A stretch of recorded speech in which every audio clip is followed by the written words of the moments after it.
In this episode, we talk with a legendary rider of the race across America and the sport of ultracycling, the great Valerio Zamboni, who won the Ultracycling World Cup 6 times, which is just incredible considering he is over 60 years old.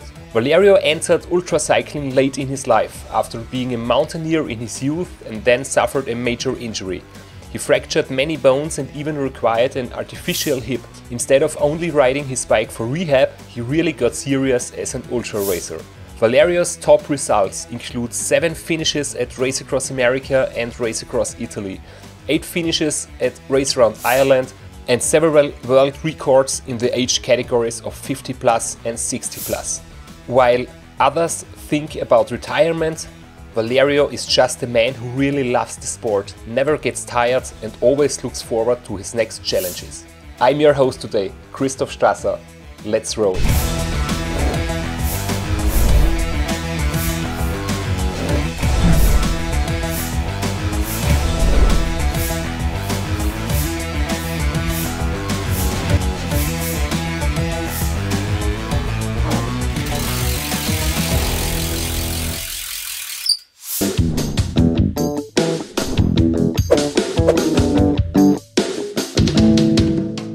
Hey Ultra family, welcome to another episode of Roadside with Christoph, which is a special edition of the Ultracycling Show, where I talk with amazing athletes from all around the world, just like we are riding together and chatting from our saddles. In this episode, I will talk with Valerio Zamboni, who is a rider from Italy, living in Monaco, and he's a multiple finisher of Race Across America, Race Across Italy, and many other races. Hey Valerio, it's great to have you on the show. How are you, Chris? Hi. It's great talking to you. Finally, we see each other after so many months and years that we don't see each other. Yeah, that's true. That's true. The last time we met in person was in Race Across America, 2019. And then you decide do not do the 2020 edition, and it was canceled. So please, you have to think about it next year. It's just like, because if this was a coincidence, it's fine, but please be careful next time, okay? So you think if I do not take part in the race, it will be cancelled? I think you should be part of this race. This race, it belongs to you, like you belong to the race. And you are a fundamental part of this race. People, they dream about you. So when you're not there, it is like you are there. So you have to rethink about your future, present at RAAM. Yeah, I will do. To be honest, I'm very motivated to do Race Across America again, but I'm not sure when I will do it. But I will be there for sure. All right, we will wait for you. Valerio, before we begin with our special topics about Race Across America, and I would also like to talk about the Race Around Ireland, about 24 hours on the track and everything, we have prepared something special to introduce you to our viewers. It's called our sprint round, and there are 10 questions.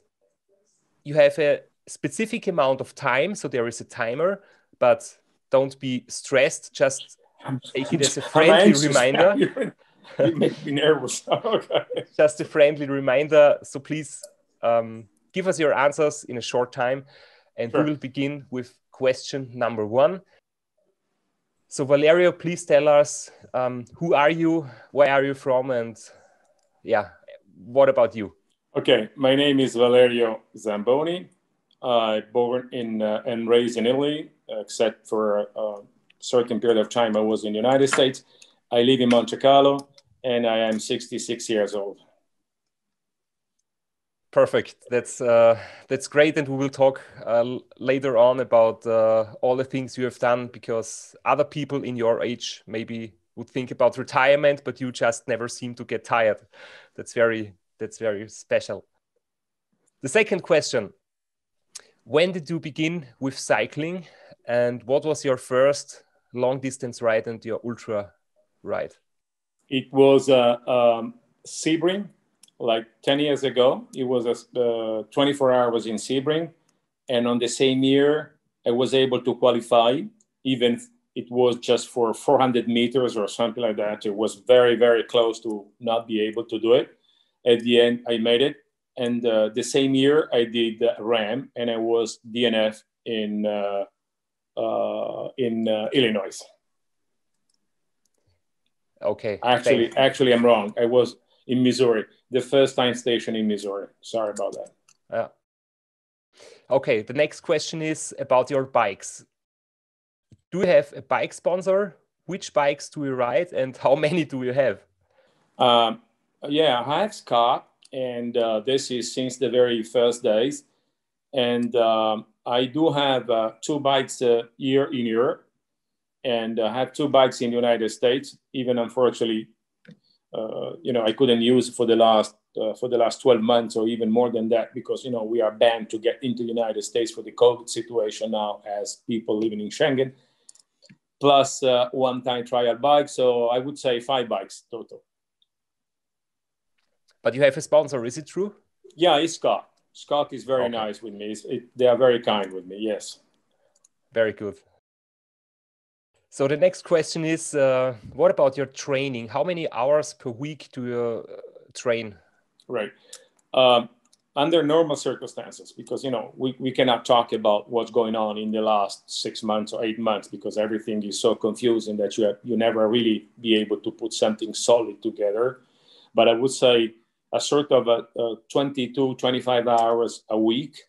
And my training is the usual one. I do 5 days a week, and I don't do anything different than whatever other people they do in any other discipline, not the ultra cycling, except on Sunday, I do between 8 and 10 hours.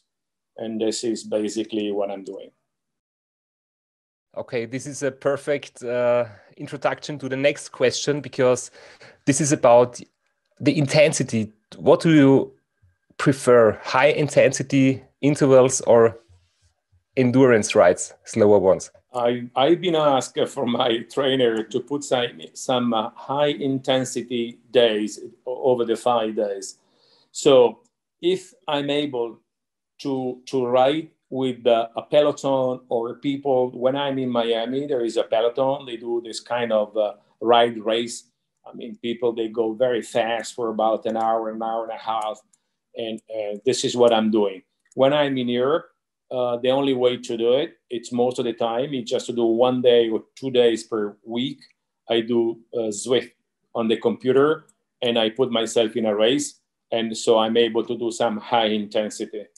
The idea is that if you do only long endurance, then at a certain point, you're going to start to lose something. And the heart is something that you need to train on a solid base, okay?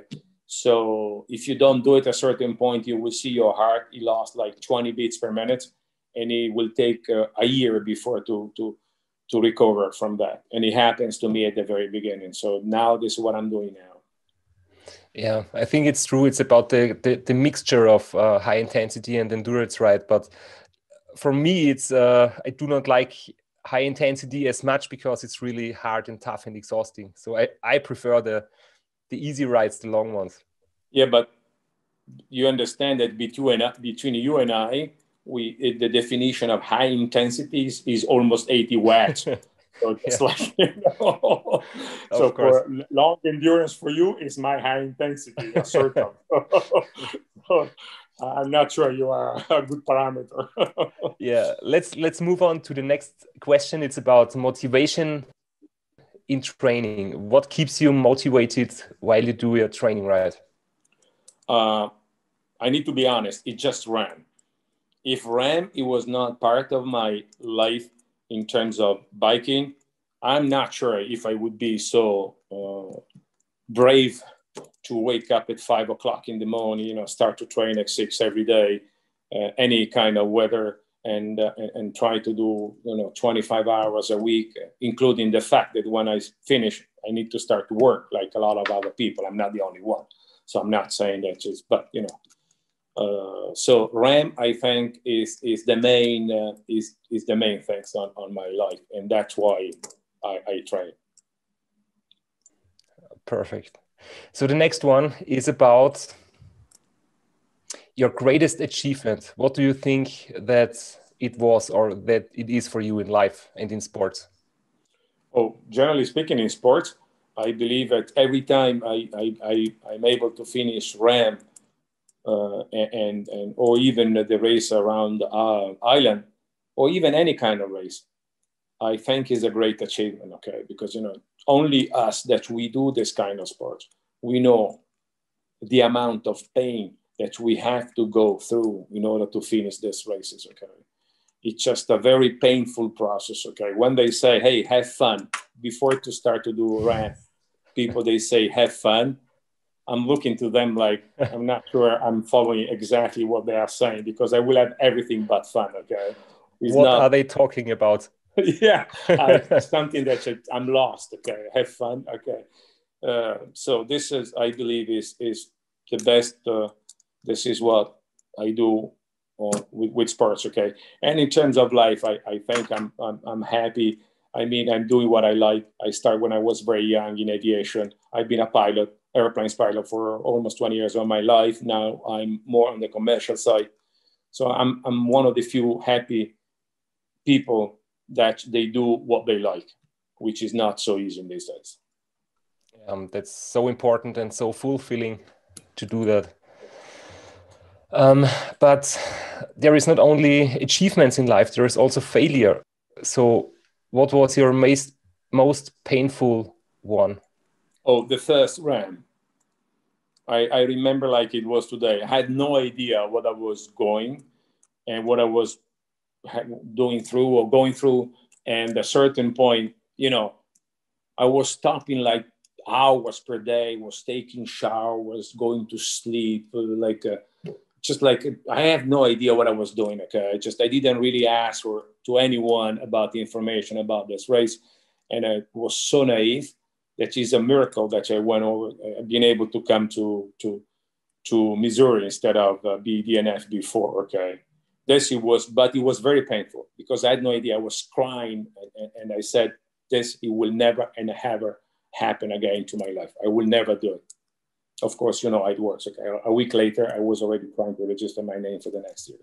Yeah, of course, but I think failure is very important. I learn a lot from it, and it gives you a lot of learnings for the future. Yeah, exactly. What about your love to ultra cycling? What do you think is the best about our sports? When I finish.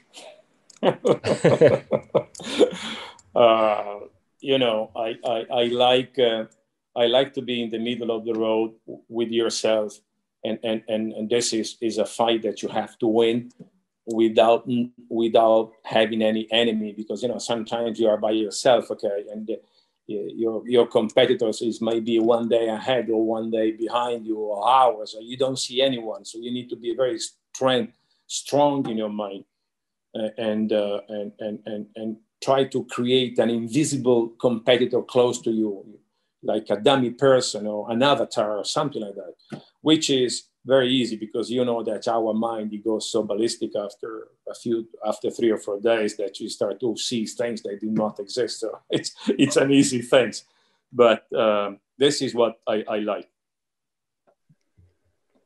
Okay, and what about the future? Do you already have goals, and what is your next big goal?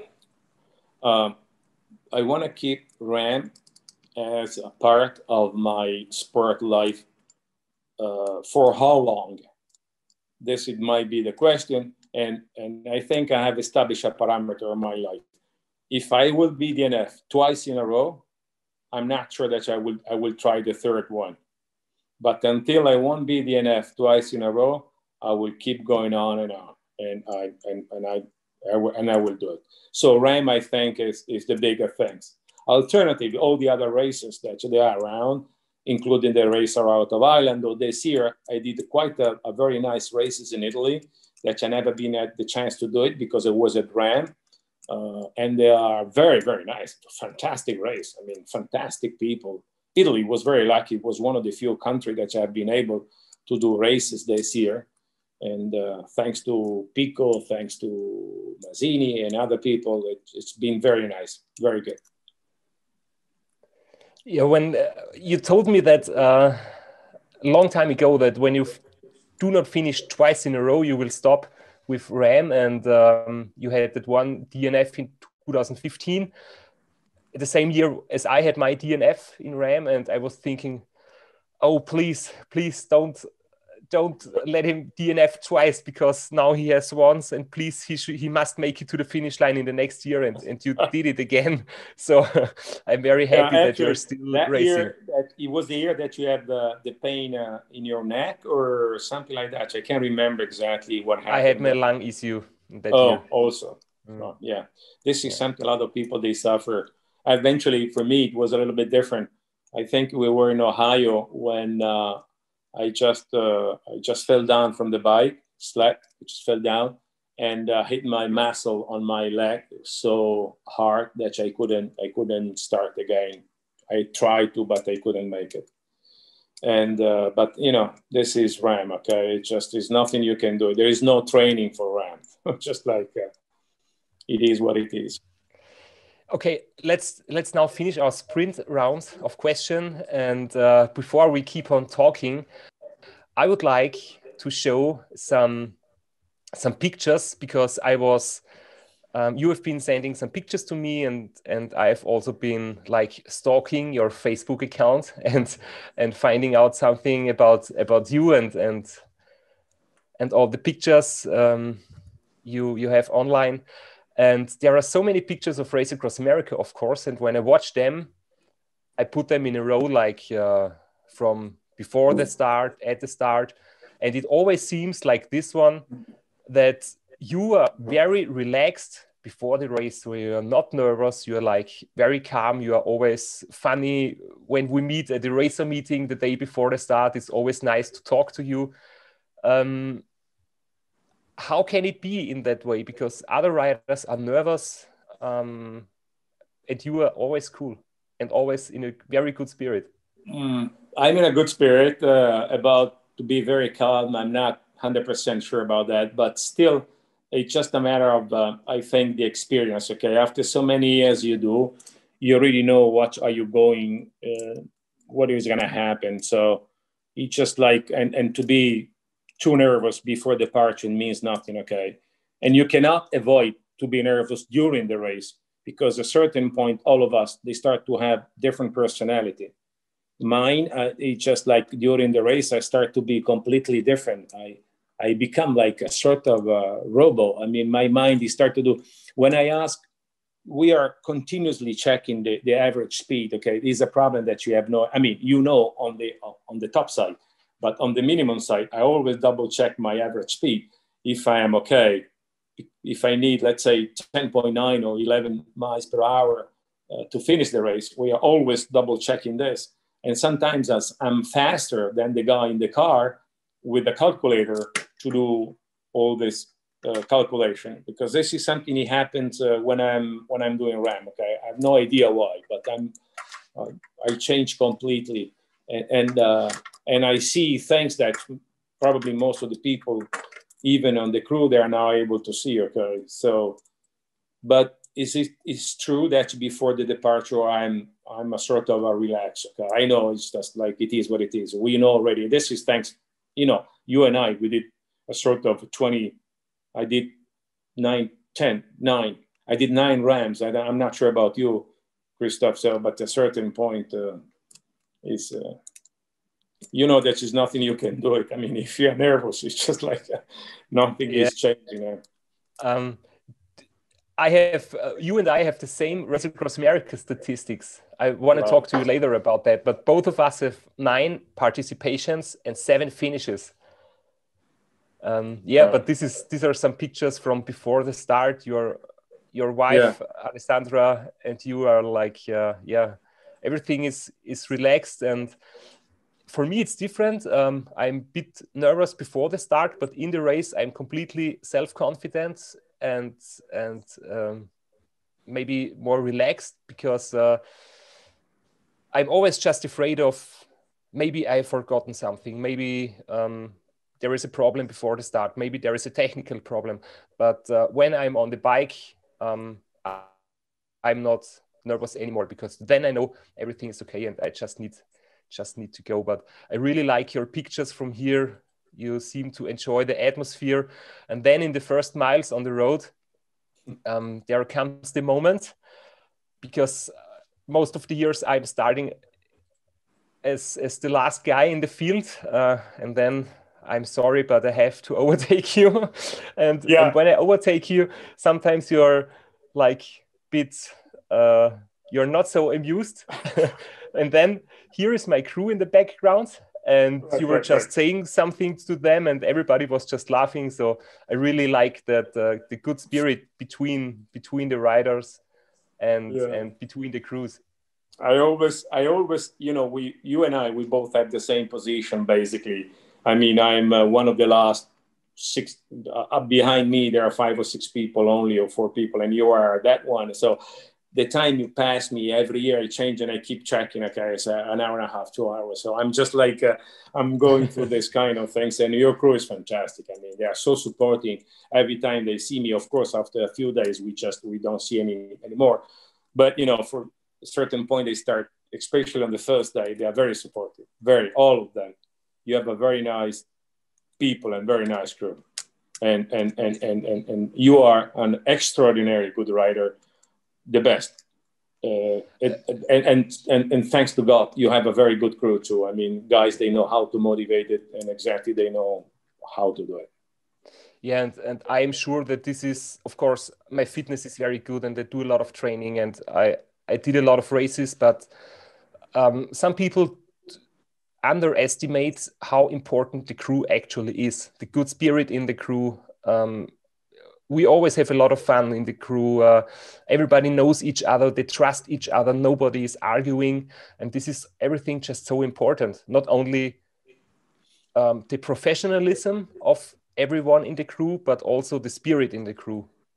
Yeah, but also consider, Christoph, that you finished RAAM in 8 days. So this is, or even a little bit less than that. So I mean, when you finish, I don't know, I'm still, when I finish RAAM, you're probably already in Austria for a week or something like that. So it's a big difference, okay? Just like, and this helps a little bit the atmosphere, okay? You are just like a machine, and your crew is just fantastic. Congratulations on that. Yeah, thank you. And actually, I'm very honored to be here with you. It's just like it's an honor to be interviewed by you.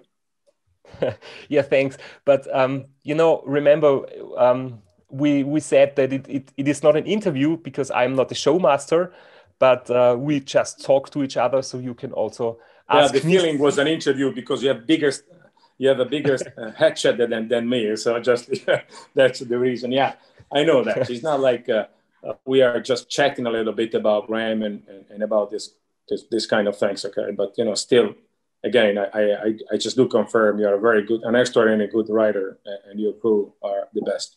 All of them is the best. Yeah, and I also like the spirit between you and me. We also had. Like we met in 2015, that was the 1 year where you could not start because you had a crash in the training, and you've been in hospital in, I think, Palm Springs. I was in Palm Springs, and I broke 11 ribs out of 12. So it was just a big deal. It was a very big deal. And you have been in Race Across America since 2010 in every year after year, and only that one time you could not do it. And unfortunately last year, because it didn't happen. And this year, we'll see if it will happen or not. Yeah. True. What is, I mean, there are a lot of people, they say, okay, they did RAAM one time and then it's enough. And you and I, we do RAAM very often, and we always come back, and even if it is painful and very tough and exhausting, but there must be a reason, a special fascination, a special passion for that sport, that we come back every year. What do you think this is for you? First, again, if I did not do RAAM, probably I wouldn't do the same kind of an amount of training I'm doing every year. And this is one of the things that pushed me to do it, because I I like to do it, but if I have not a goal, it's getting difficult to be motivated. The second one, because I believe RAAM is the most, I'm not saying the most difficult, because that's it, we are getting into a sort of a ranking that everybody say, no, I have more climbing, the other one, no, I have more miles, I have more whatever. But it's the race with actually more glamour than all the other ones. Okay, it's just like a little bit the Tour de France, the La Vuelta, which is probably is tougher, or the Giro, it's it's better, whatever. But at the end, the Tour de France has got its own glamour, and I believe this is the same for RAAM. Okay, RAAM is RAAM, and if you are in this kind of sport, I mean, either you did it or you did not. That's it. It's just no other discussion. And I keep doing because, again, at the end, I feel is a good motivation to have to do RAAM next year for everything I'm doing. Yeah, it's I can understand this, and for me it's always the same with the motivation, because when I come home from Race Across America a few weeks afterwards, the motivation is not very good, because there is nothing you have to train for, there is no focus. Especially sometimes I play trick on myself when I do race around Austria or race around Ireland, which is 2 months later. Then, of course, you have to keep training after RAAM as well. So you have your focus and you keep motivated. But when you just say like, okay, RAAM is finished, now let's take holiday and relax, then you will be lazy for the rest of the year. Yeah, I so agree. And that's the reason why every year I did, until last year, of course, the race around Ireland. So they are all different, these races, okay, between them, but they have their own reason to do it, okay. Like you like to do the race around Austria, and which is an amazing race, very difficult. I saw you in the middle of August with snow, and I mean, it's a really very challenging, okay. And it's also very special for me because it's in my home country. There are so many people in the start and the finish area, also people on the road, and it's really, the atmosphere is very special. Yeah, in racing Austria. Maybe you want to do it someday in the future. I can tell you, it's always, really, every year I do the race around Ireland, because it's going to be one or the other. Okay, you cannot do both. So every year I say, okay, this is last year I do the race around Ireland, and next year I would do maybe Austria, or changing a little bit things. But the people are so amazing with me, in Ireland. I mean, I'm the only one probably did it for 8 or 9 times. I cannot remember actually exactly, but probably the same number of time I finished RAAM. I've been able to finish the race around Ireland. So people are so nice, and I'm telling you, they wait for me at night, 3 o'clock at night when it's raining, to say hi, Valerio, to cheer me up. And so they love me so much. Then every year I said, okay, I will come back. Maybe it's going to be next year I will do another things, but then I keep doing this, okay? It's just, they create a sort of an atmosphere around me, which is amazing, awesome. I'm telling you, very nice. Yeah. I just to check about your finishes in Race Around Ireland, I have your biography here, and it reads 9 starts in Race Around Ireland, 8 finishes, 7 starts in Race Across Italy. So it seems that Italy, Ireland, and RAAM are your favorite races. Yeah. Italy, it's just, for us, for me, it's fantastic, because it happens at the end of April, exactly like 45 days before RAAM, and it's 500 miles. It's very challenging. I think it's a very good training for people that want to do RAAM. It's a very good race, very nice race. And Paolo is the guy, the race owner.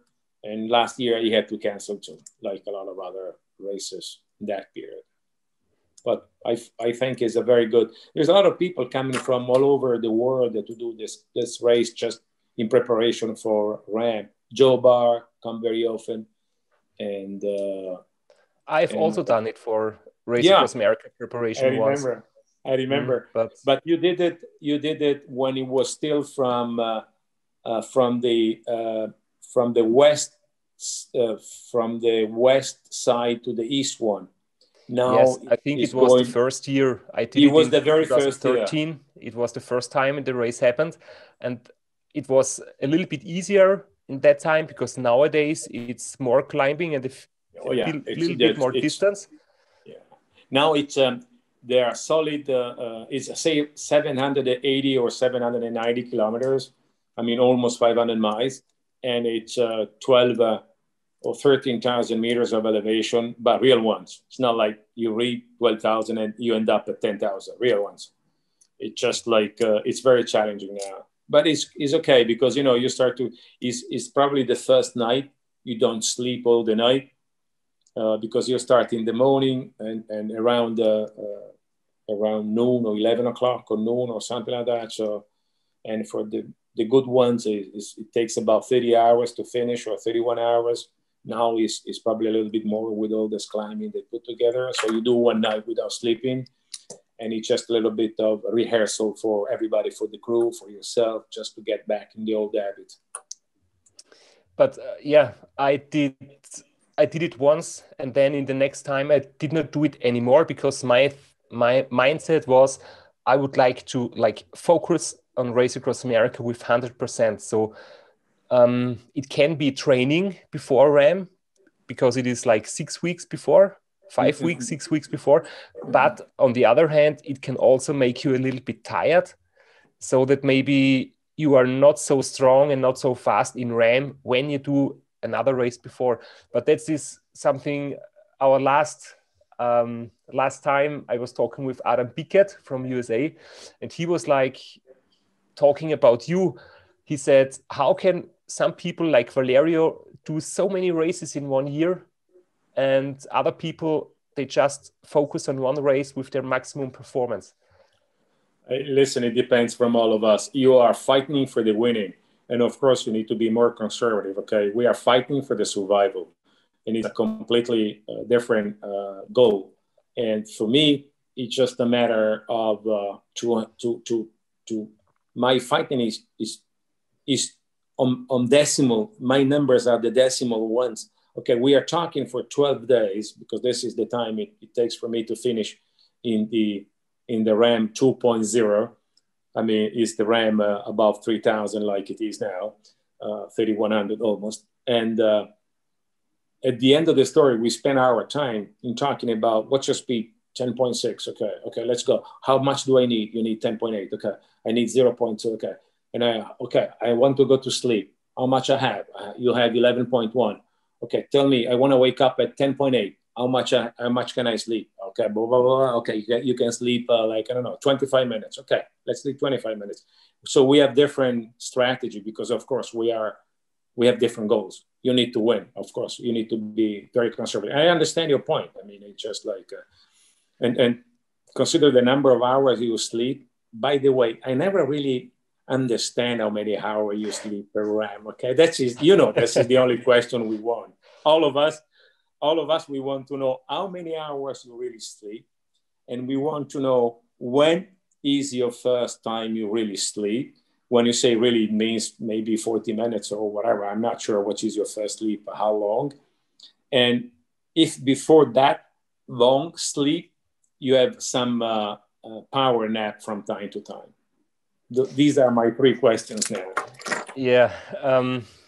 The thing with sleeping, first, there are 2 different, like you said, RAAM 2.0. This is from 2016 until today. We have the route, which is a little bit longer. Here it's more difficult with the sleeping, but on the route before, when I had my record with 7 days, 15 hours and something, my strategy was very simple. I did, after 24 hours, my first short power nap of 20 minutes. How many hours? After how many hours?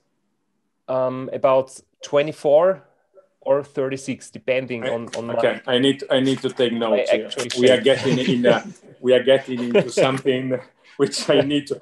After the first 24 hours, you slept for 20 minutes. 20 minutes. I'm okay with that. Let's keep going. Which until here you are human. Now let's Yes, go to the second point. like 24 hours. In that time I have reached Camp Verde. I think it's time station 7.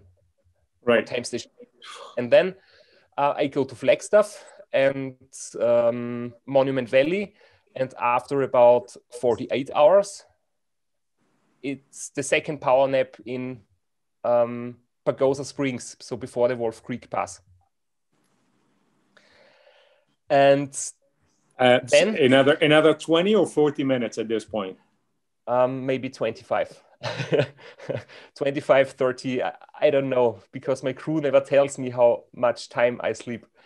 And then we try to get all the 3 passes on the Rocky Mountains. And then after the La Veta Pass in like Trinidad, before you go to Kansas, then I have my longer sleep break for 1 hour. And from that time, I have like 50 minutes to 1 hour in every night. And sometimes when I'm too tired during the day, I have 20 minutes during the day. And then after all, it's about 6 hours in total. So what I'm saying, so you basically are 6 hours total, okay? Did you write it down, everything? Absolutely. 24 hours, 20 minutes. Wolf Creek, another 20 minutes, 25 minutes, Kansas, an hour, and then 50 minutes. This is the Bible. People, they will pay for this notes here one of these days. But as you said, with the longer route now, it's a little bit more difficult because you do not reach. Earlier on, I reached Flagstaff in the evening. The sun was like going down, but it was not night. And now I reach Flagstaff in the middle of the night when it's 0 degrees, when it's freezing cold. And also in the Rocky Mountains. In my very fast years on the shorter route, I reached the Wolf Creek Pass in the afternoon. And now I reach it in the middle of the night. And everything gets more complicated with the new track. Oh, I know. That's just I probably am known one of the guy that he doesn't like this RAAM point 2.0 because it's not only the 100 miles more, okay, but it's climbing. I mean, this stretch between Camp Verde to Flagstaff, I mean, at a certain point you want to kill yourself, okay, because you do at night. I'm not sure about the weather, but I'm doing this during the daytime, and the wind is always coming most of the time. I mean, maybe all the time. It would just headwind on this false plate that you never finish. Okay, you keep climbing, maybe 1%, 2%, or whatever, but you never finish for 100 miles. And I see this, it takes 10 hours or 11 hours. It's a lot. I mean, it's this stretch, I think, is the most hated one in RAAM now. Yes, more it than is. Kansas. Yeah. Just this one time station is like a century or like a Gran Fondo bike marathon. It's really... I so agree. And in the whole race, it's just a very little piece. But this is maybe the most difficult piece. I lost basically with all the... When I started to do the first RAAM on 2010 like you, I think at the time it was 2940, 2950 miles or something like that.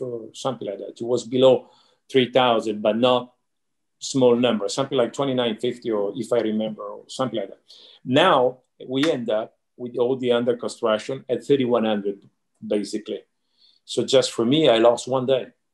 For me, it's 1 day. It doesn't really, you can, it's nothing you can do it. But at the end of the story, for people like me that they average 11 miles per hour, and you put, it's just another day. It's a very complicated. You get faster and stronger every year, but the route is more difficult. That's why you're slower now.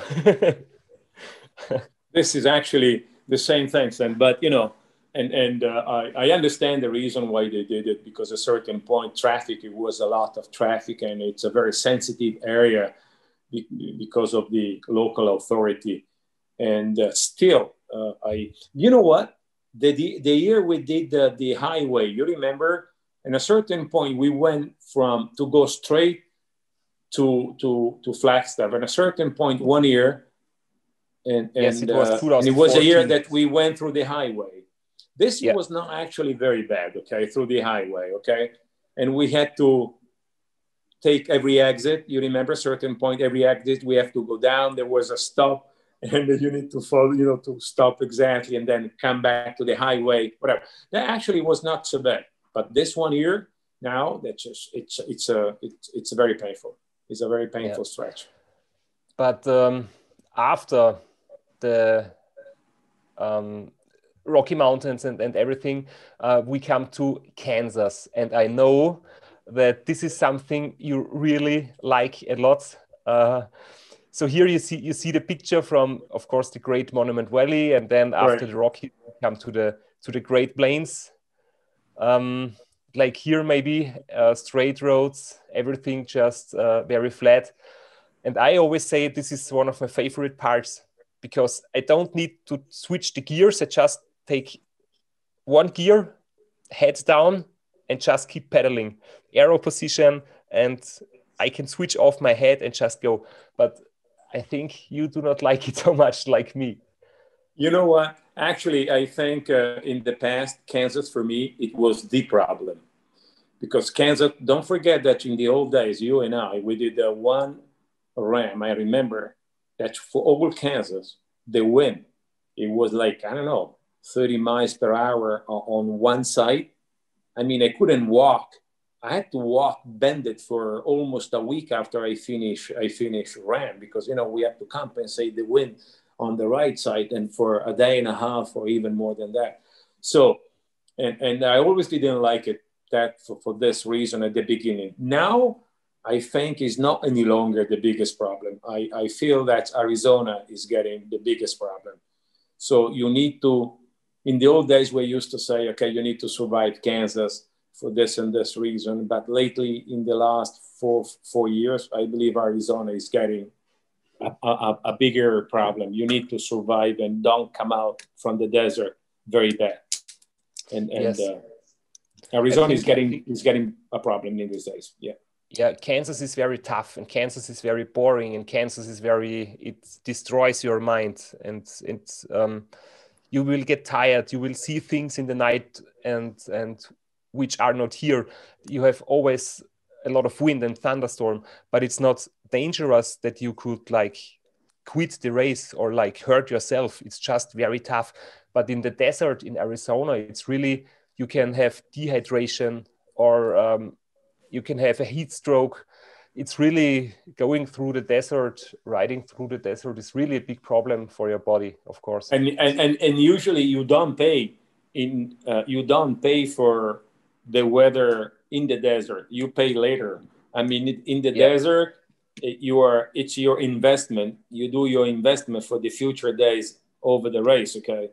And sometimes people, they die in Kansas, but they die because, they on the desert, they come out from the desert not very good, okay? Something happened. That's in true. The desert, and then later. I mean, in the last 2 years, you were there. And it was 50, 51. It just in the stretch going to Congress.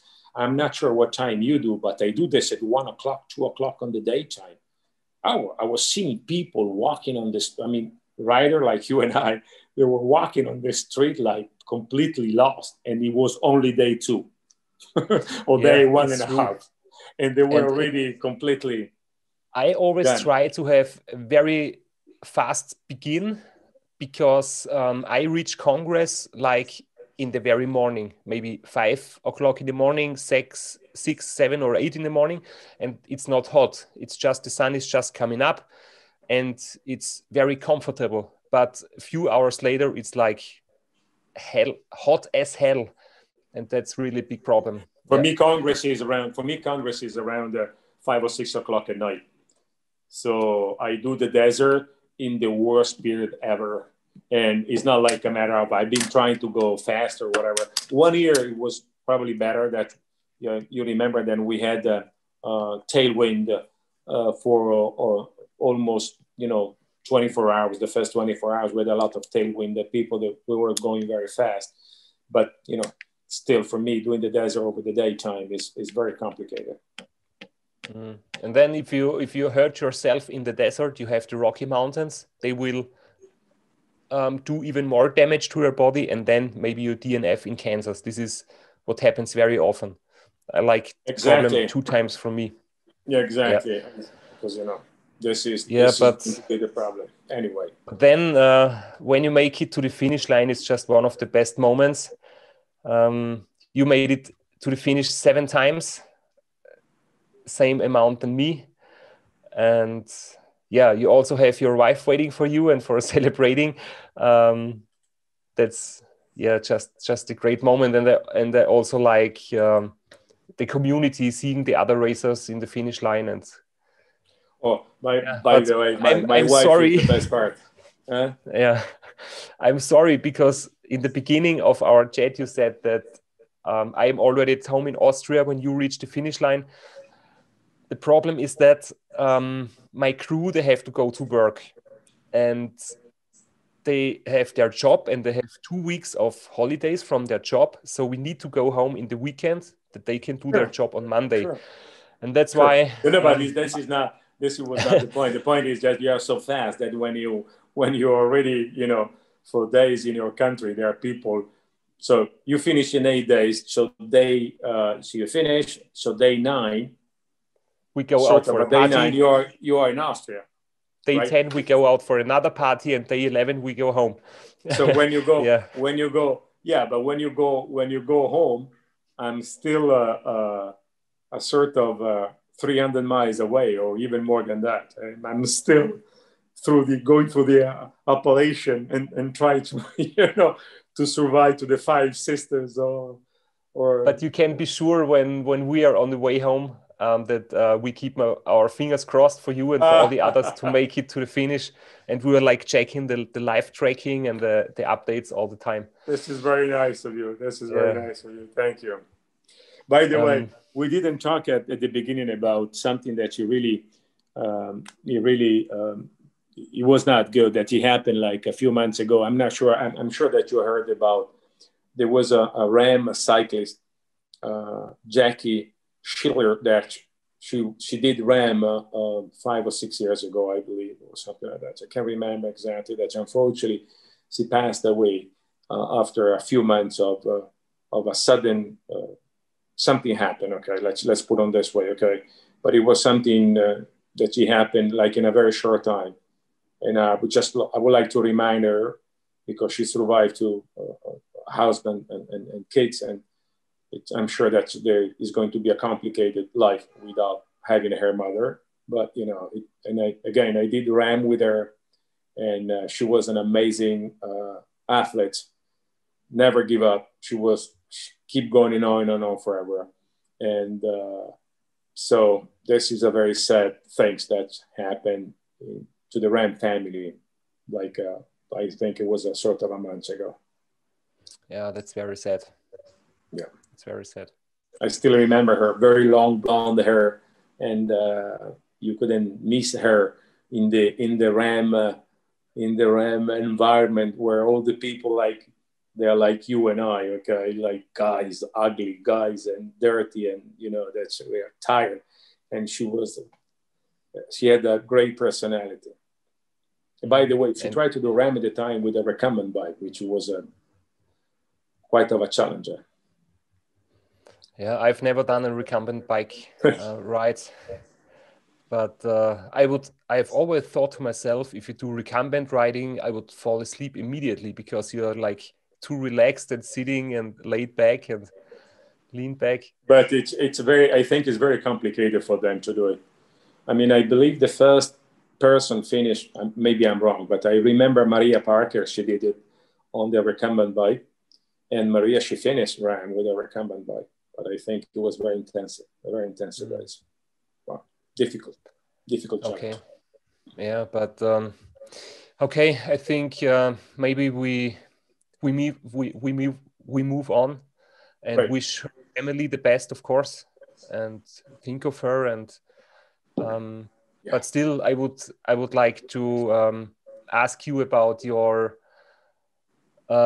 experience in the race around Ireland, because I have done this race as well. I did it once. It was a very great and special experience. I really liked it. The people there, the country, the landscape, everything. And I also have some pictures of you and me in Ireland, because you have done it some years before me. So I've been watching you and seeing the pictures from you, and then yeah, in 2013 I was also there, and we had this picture before the start. It was like you and me were very young, and also that one. And I just remember, because a few minutes ago I was asking you why you are so relaxed before the start, and in this picture I can remember we've been on the starting line, and the organizer and everything, they were like nervous because Valerio is not here. Where is he? Maybe he forgot, maybe he's too late. What's wrong? And you were just completely relaxed. I was sending you, I think, a Facebook message if everything is okay. And then 5 minutes before the start, you just came out of the hotel room, completely relaxed, and then yeah, you did the start of the race. It's so crazy. this was the year that you can see on the back of the picture, the hotel. I was staying in the same hotel, and basically my car, it was just opposite to the hotel. I had nothing to do. So just like, it's with the experience, you start to understand how important are before departure to not be stressed. Okay. So there is no point to start to stay outside and walk. And so I prefer to stay seated in somewhere and just go out in the very last moment. Okay. Yeah, it's This is definitely what better, but we always try to do with RAAM, but with RAAM, they want you to be there like a sort of an hour before departure or something like that. But it's an important moment where people, they have to relax and put the mind together and start to think about your next 5 or 6 moves. What do you have to do it? Okay, it's a very important fair. That's true. Yeah, and then there is the special atmosphere. I have also written in my book about the race around Ireland and you and me and the race there. And then you have the special atmosphere on the starting line with the big castle in the background. And I just remember a lot of roads like this with woods and trees next to you and above you everywhere. It's like a tunnel between the woods and the bushes. Oh, it's incredible. These pictures have been done from your team. These two guys, Gunnar and the other, and Larry. A lot of castles, a lot of sheep, and very, very tiny roads and a lot of left and right curves. So I think it is impossible to really be fast in the race because the road is so complicated. There is no straight road. There is no downhill when you can go really fast. You have to be very slow and take care all the time. And if you're too fast, maybe a sheep comes around and you crash. And especially in this race, this is your guy. Yeah, I also had my funny crew. Here's the Borat style and hairstyle as well. And after the finish, I was completely done. I did it in, I think, 3 days, 21 hours, and it was one of the toughest things I ever did. And yeah, and there is some pictures from you. It is just impressive. And you changed the rules also at the race around Ireland. I mean, with 3 days and a half, or I mean, it's just like it's an amazing result. Okay, I'm telling you. Yeah. What do you think is the biggest difference from race around Ireland to RAAM? To be honest, I think if RAAM, it would have been squeezed in 5 days and a half, let's say on the same amount, like in 2,000 miles, like in 2,000 kilometers. I think that probably, of course, they're not apple to apple. So you cannot compare. But in the 5 days and in the 5 days that it usually takes, or 4 days, whatever it's going to take, I think Ireland, it's a little bit tougher than RAAM in terms of like an athlete. Like an athlete, it's a little bit more difficult. A lot of climbs. I mean, it's just up and down, not long climbs, but they never end up. And at a certain point, it's easy to find like 16, 17, 20, 25%. I mean, it's a very demanding race, more than RAAM in the 5 days. Of course, RAAM is changing all the parameters because, it takes is 3,000 miles, okay, instead of 1,500 miles or 1,400 miles. I'm not sure how many miles it is RAAM, but it's almost 50%. But yes, I think in terms of it's more demanding during these days. This is my idea. Yeah, and like in this picture, it's impossible to go really fast because the road is so small, and when you have traffic, oncoming traffic, you have to take care. And and then like here, and if you see on this picture here, in a certain point you will see at the end there is a left turn, and a certain point this is always wet, and and then you have a right turn, and then it's starting. You can see in the very up there is quite a sort of a kilometer, 25 or 27% or something like that, with the wind coming. When you have a headwind, I mean, it's very challenging to go to the end. To a lot of people during this stretch there, they have to go down and walk instead of cycling and biking, pedaling. I mean, they are not able to do it. Yeah, because the race is on the coast all the time. So you're riding like around the whole island. You're always near the sea, near the coast and the shore. So there is always wind coming in from the ocean to the country.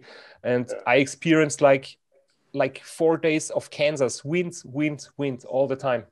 And everything changed when you're on the west side. I mean, when you stay on the east side, it's a sort of okay. But when you get to on the west side, and this is where all the bad weather comes from, just like, and it's and most of the time, the first 3 days it keep raining. I mean, it's just you don't see anything. I mean, it's just rain for 2 or 3 days. Yeah. Anyway, it's a very nice race, and I hope. And again, now the big question mark is all this races they will happen or not this year, which is still a big question mark, I believe. Yeah, true. For me, I think it was very difficult from the logistic, because if you want to go with your own car, you have to take the ferry to Great Britain and the ferry to Ireland. You can, of course, take the plane and rent a car, but it's nearly the same stuff of logistic than when you do Race Across America, because you have to take the plane, rent the car, put all the stuff you need with you, all the equipment, and then put it in the rental cars and then do the race. And this is a lot of work. And going with the own car is it's too complicated as well. So I think this is a reason why there is not so many people doing that race around Ireland. Right. There is from the logistic point of view, it's very much complicated for us that we live in Europe or whatever. So we have a car coming. We have one car. We start from here. Then we rent an RV, a small RV in England or somewhere else, and he's going to go there. And I fly by airplane. So it's not an easy thing to do it. Yeah. And what is also not easy, and for me it was the toughest thing I've ever done. It's that stuff. And I did the 24-hour track record 3.5 years ago, and you did not exactly the same, but you did the fastest 1,000 kilometers on the track, true? Yeah. And yeah, on that picture, you didn't really look like a happy person. So how was it for you, and how did you make it? Because for me, it was like I've said, I will not do it anymore. I was just happy that I have survived, and it was. The thing is that don't forget that I started to bike when I was when I was 50 years old. Okay, I didn't bike before, so I had no experience before, and not a lot of people like you that you start young, and most of you guys had experience on the velodrome when you were kids. For me, it was a completely different story. And, and I have to say that I lost, because every time I went there, I fell down every time. Every time I tried to do something, I was not able to do it. Okay, because even if you have to stay on the very lower side of the racetrack, when you go there and you want to train, it's so attracting to see the high, when they turn on the high side. And every time I try to do it, because it's just like a siren that is calling me, come here, and I go. But I think it's at the end of the story is a sort of you need to know how to do it. Okay, at the end, and again, one time I just always fell down until a certain point. It was after that record, I tried to train to beat my age category the hour record. Okay, an hour record. And during the training, a certain point in the velodrome in Italy, a guy that was higher than I, he just fell down and he just hit me and he broke me, just like I was miserable for almost 3 or 4 months. He broke me 5 or 6 ribs and I couldn't breathe, and it was not good. And the hospital, they did something wrong. And anyway, it was a big deal. So for me, it's over, because my experience, they were very miserable, but still I'm proud that I've been able to finish. For me, it was a little bit similar, because I didn't do the track racing when I was young. So I was, first time in my life when I was riding on the track was like a few weeks before the record attempt. But then I was like, I catched a cold, so I was ill and I had to postpone it for 1 year. So I had a little bit more time to train, but I think it was maximum 10 training sessions in my whole life on the track to get used to it. And yeah, the training was good. And I did not crash in the training and I did not crash in the record attempt. But I knew that I have to take care, because it can be really dangerous. When you're getting a little bit too slow, then you will crash down. When you're too tight or too far on the outside in the curve, then you can crash. And it was just so painful, because you cannot go out of the saddle. You are in the aero position all the time. There is so much pressure on your neck and on your upper body. It was in RAAM, you have good times and bad times, and sometimes it's tough and sometimes it's fun. But on the track, it's always just a bad time. And sure. It was a complicated thing. So I said, no more. But the funny thing is, in that moment when the clock was ringing and 24 hours was over, I did one more lap to cool down and just enjoy the last lap. And in that one last lap, I was crashing. I fell down because I was not concentrated anymore. The focus was gone. And I was just easy going the last lap, and then I fall down.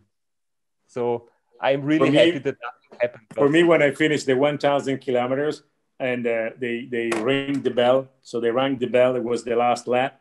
And I tried to do the sprint on the last lap. But, in the last 50 meters, I almost lost control of my bike, and I almost hit all the officials that were there, including including Irma, Bavok, and other few guys. I almost hit all of them. Okay? So I know it's not an easy thing to do. I think it's over. My experience is I'm okay with that. Yeah. For me, it's the same. It's enough. The track racing is enough.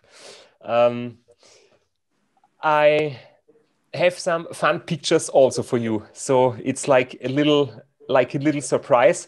This is the first one. Is definitely not fun, but it's just you, something from your job, from your from the thing you are working, in aviation, But I mean, you have a very special job. This is not a lot of people do what you do in your job, but for me, it's always so fascinating, because you are the businessman on the one side and you are like the ultra cycling guy on the other side. And this is, quite a big gap between these two things.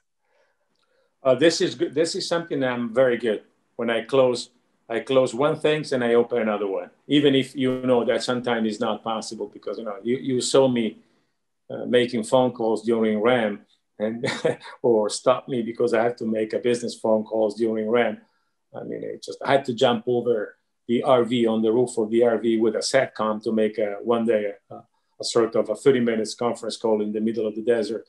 And people, they were looking to me like they didn't understand, because when I'm on the phone, I'm not able to stay steady. So I keep walking. But I was on the floor of the RV, keep walking up and down with the SATCOM, and people, they were looking to me like, who's this? And it's just like, is this guy already, it's crazy or what? But at a certain point, I'm good on this, okay? When it's time to do one thing, so I'm able, to close one door and I open another one.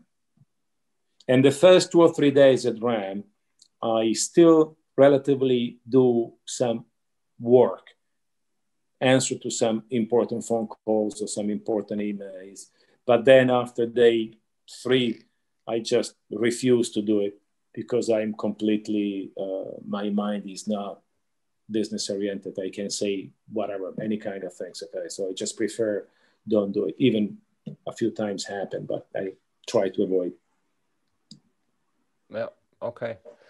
Yeah, it's very interesting, because a lot of people can just make a cut and just leave the job there and do cycling and then go back to their job.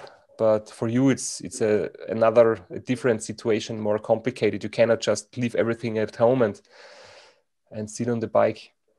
I have my chief crew, Alessandro Colò, that when there's something urgent, he's doing stuff for me. He's answering emails, and so he's doing all this kind of things. With Alessandro, we are together. I mean, not literally. I mean, we are together at RAAM, and for almost 10 years now. He did not the first one, from the second one. So it's an important person of my RAAM life, Alessandro. And he's helping me also in a lot of other things during RAAM. So it's not only a chief crew. Yeah, it's very important to have people you can trust in every situation. Definitely. Absolutely. But going back to the picture gallery, there was one day when we have been meeting in France. Sabine, my partner, my girlfriend, and me, we have been making holidays in Italy, and then we met and went for a ride. Right. You and me, you showed me some beautiful routes in the mountains. Right. And in the evening, we went out for dinner. Right. Had a very funny evening, the 4 of us. And on the next day, we were riding again.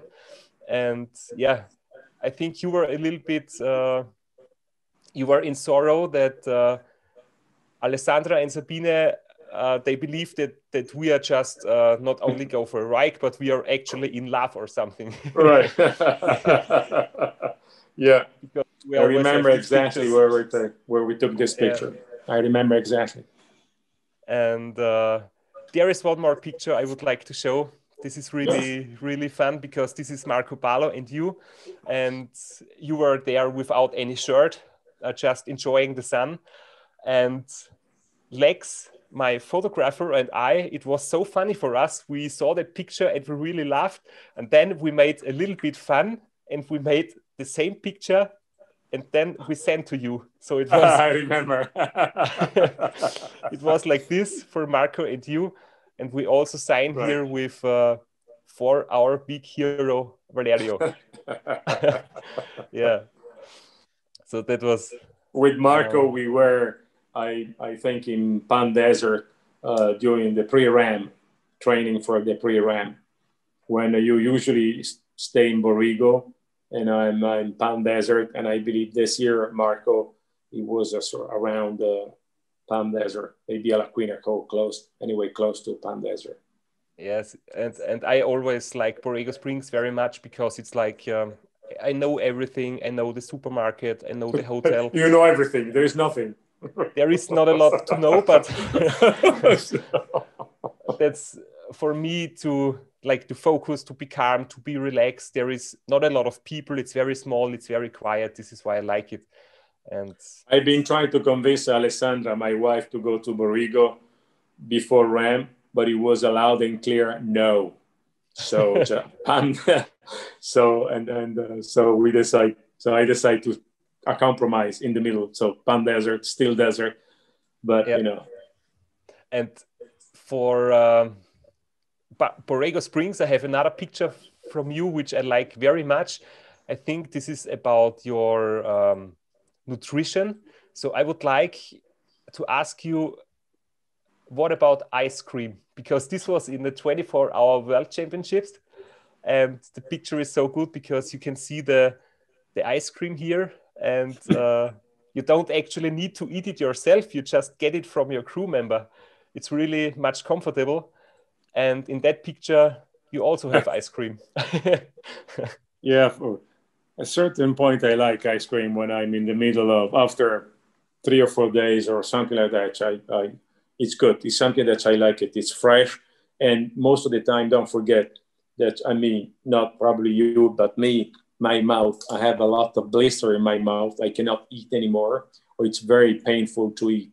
And when you put something solid, because you only drink, you're on a liquid diet. Okay, for me, that's I'm more classic on my diet, and I have to eat things after 3 or 4 days or something like that. I cannot eat anymore, or anytime I eat is very painful because I have blood coming out from the tongue and from other part of the mouth. So, and the ice cream, it gives me a little bit, yeah, alleviate a little bit my pain and in the mouth. So that's why I like it so much.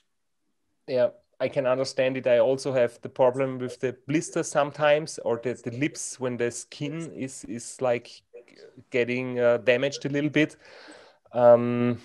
But I just try to stick to the liquid nutrition because I know that it's very good for my stomach, and I save the ice cream for after the race. So in 2 weeks after the race, I'm eating all the ice cream you had during the race.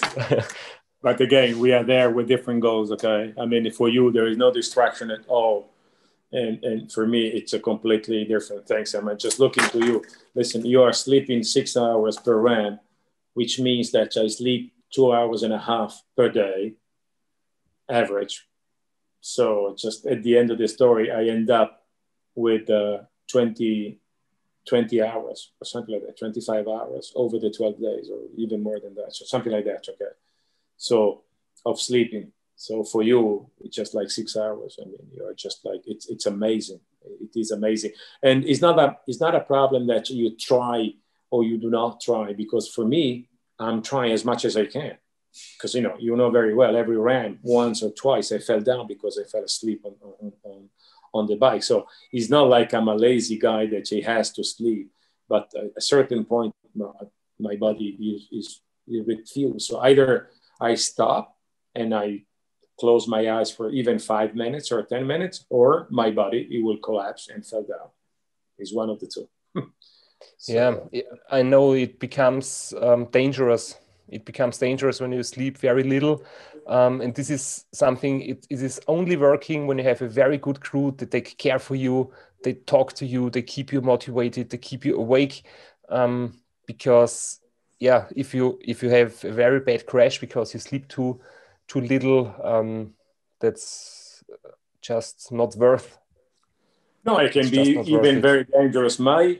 The only good things about when I fell down because I fell asleep, it just that I fell down on the right side.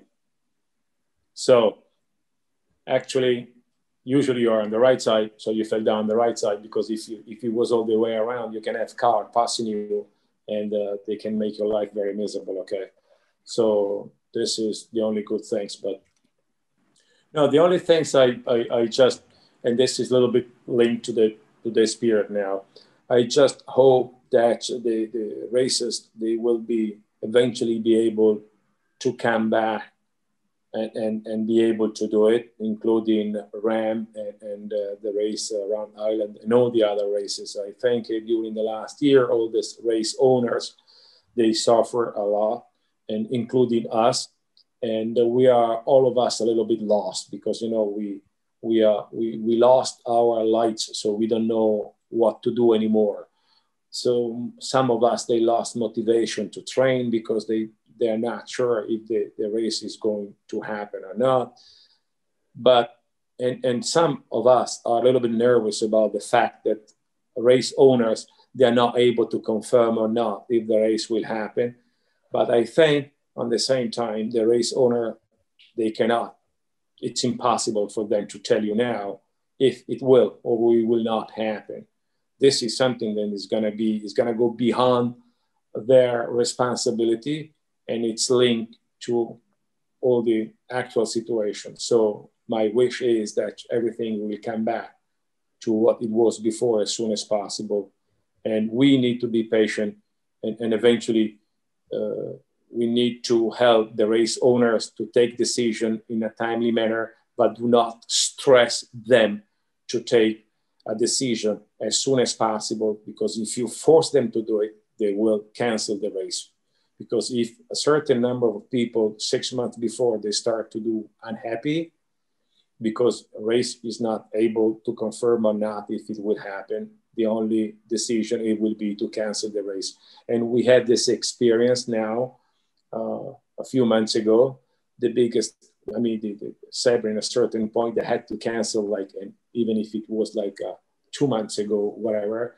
And I feel they had to do it because they were not able to give to the people assurance that the race will happen. So we need to let the race owners work in peace, and they are good. It's in their interest also to do the race. I hope and I know that most of them, they already have, or they try to have a plan B if such a plan it's feasible or not. And we need to stay calm and keep training like it will happen. This is my last thought, or my last words, okay, on this conversation. Yeah, I think that's a good point. In the end, we cannot make the influence if it happens or not. We can just hope for the best. And I think it's very important to have a good spirit and also to give motivation to each other. And this is also like a reason why we do these interview sessions, because we want to support people when they have to stay at home and train on the indoor trainer, so they can watch stuff about ultra cycling, about RAAM, about our sport, just to get engagement, motivation, and everything. And yeah.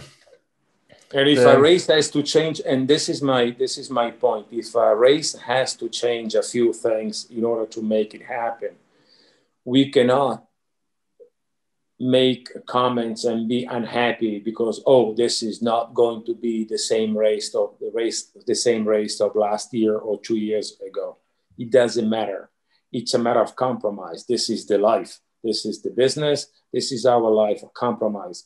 And if it cannot be from A to B, it can be from A1 to B, or it can be from A2 from B, or it can be on any other different way. It will be a compromise. It would be, remember, like the race of 2021. And that's it. It's just like RAAM 2.0. That's we will have a RAAM 2.1, and then we will have a race around Ireland 2.3 or whatever. This is not the point. It's a matter of compromise. You cannot get, if, before the problem number two, there is a problem number one. You need to fix problem number one, and then you have to go to the problem number two. So whatever things happen, we need to accept it. It's going to be a different race.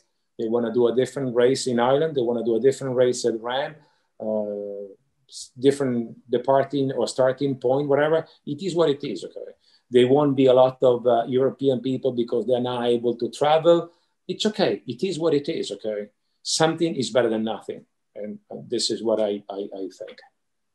Yeah, definitely. And until that day when the race is hopefully taking place and going on, I think it's also very important to just enjoy riding the bike, because even if the race is maybe different or not happening or whatever, it's very important that you just enjoy the moment when you sit on the bike, when you have like a tough day in your job, and then you go for a ride in the evening. So never forget that you just have to enjoy riding your bike and not only train for the race, but also train for your inner happiness. I absolutely agree. Yeah. Okay, Valerio, it's so inspiring to talk to you, and I'm sure you're a big inspiration for a lot of people. And yeah, I wish you the very best. Thanks for being here. Thanks for taking your time. I just have three very short questions in the end. The first one is, what are you training tomorrow? What is your training plan for tomorrow?